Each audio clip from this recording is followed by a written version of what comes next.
Hey guys, so today I'm going to be talking about my top 10 favorite brushes by MAC that I think whether you're a professional or amateur makeup artist that you definitely need in your kit or just for your daily life. Brushes are definitely the key in your makeup and how it's going to look, so I think this is where you need to invest your money regardless of the products that you're using. So we're going to start with the MAC 130 brush. This is probably one of my favorite brushes that I have. I've got about 4 of them. Generally I use it for foundation. It's really nice because it's a duo fiber tip, so you can blend and spread at the same time, really working the foundation into the skin. The nice thing about this brush is that it's small enough to get around the nose and the eye area, so you could use it for concealer if you want. The downfall to this brush is that it does build up product pretty fast, so you definitely want to make sure you're cleaning it often because it doesn't work the same once the foundation gets built up into the bristles. My favorite concealer brush is the MAC 139. They say it's actually a foundation brush, but I found that I like it for concealer because it's almost the same size as a finger and you can really work around the eye area with it. It's also good for highlighting under the brow or small contouring on the cheekbone. But I really like this one because it's like using your finger, but I find that you definitely get a stronger payoff and more coverage with the concealer. So for eye brushes, I've played around with a lot of different brushes, and these are by far my favorites for eyes, and I think that it's something that really transformed the way my makeup looks were looking once I started using this combo of brushes for eyes. I usually start with the 239 small packing brush all over the lid. This brush is really nice because you can get a really strong pigment payoff and you don't get a lot of fallout. I think that when you use something fluffy on the lid, sometimes you do get the fallout, but with this one I found that your pigment is just a lot stronger and that your product is really going to be on there and not crease like it may with a fluffier brush. So for more detailing work in the inner corner or under the lashes or even under the brow, I use the 219, which is the pencil brush. I love this brush. I'll even use it in the crease sometimes to deposit a little bit more pigment if I want kind of a blunt line that I will either blend out with a fluffier brush, but this one's nice because you can deposit a small amount in there. But generally I use it for the inner corner to highlight or under the lashes. The next brush, which I think is hands down probably the #1 brush to have, is the 217.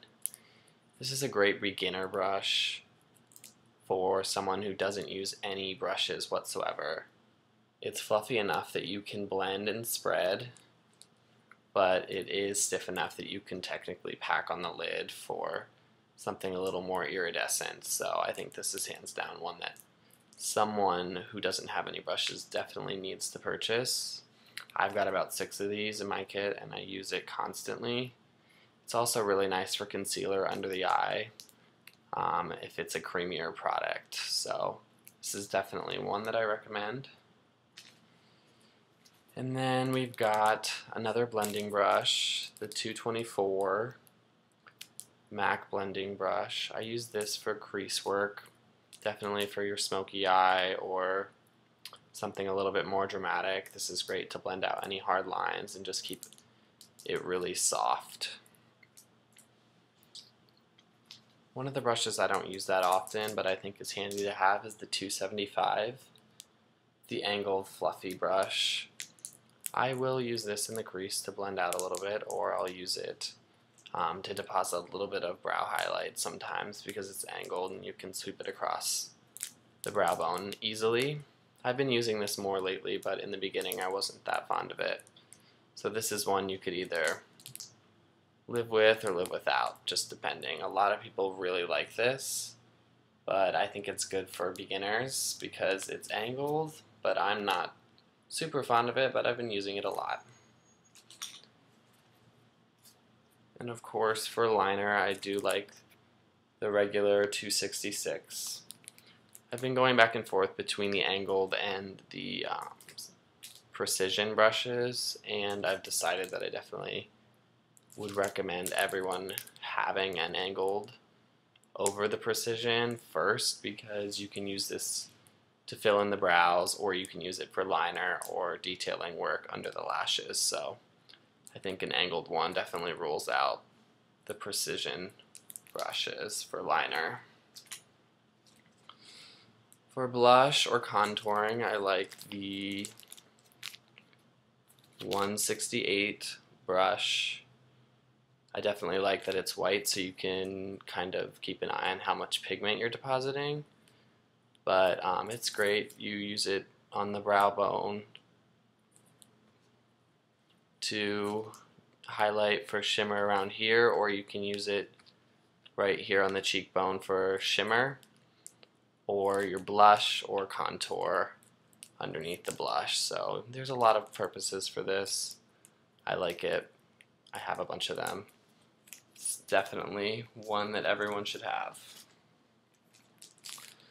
The 129 is definitely one of my favorites for powder. It's small enough that you can have a little bit more control about where you're putting it rather than the larger one. And I will use it for some bronzer, occasionally blush if I want to do softer blush. But one that's similar to it is the 116. So I think both of these are handy to have for blush, bronzer, or powder. You kind of have to get a feel for them and decide. The 116 is a little bit smaller, so some people do like that one for bronzer, and then other people like a larger one for bronzer, so you may like the 129. But all in all, those are the 10 brushes I would recommend everyone investing in if you want to have a kit that is transferable from your daily wear to professional wear if you're just starting out in the industry, or if you're just really into more detailed looks for yourself. So that's basically it for the brush review. Feel free to leave any comments or remarks on brushes that you would like to hear about, or maybe ones that I should look into. I'm always looking for new brushes, so let me know. And don't forget to check out my blog. I will be writing a more detailed review on each brush and what I use it for. So it's theprettyperfectlife.blogspot.com. Thanks guys, bye.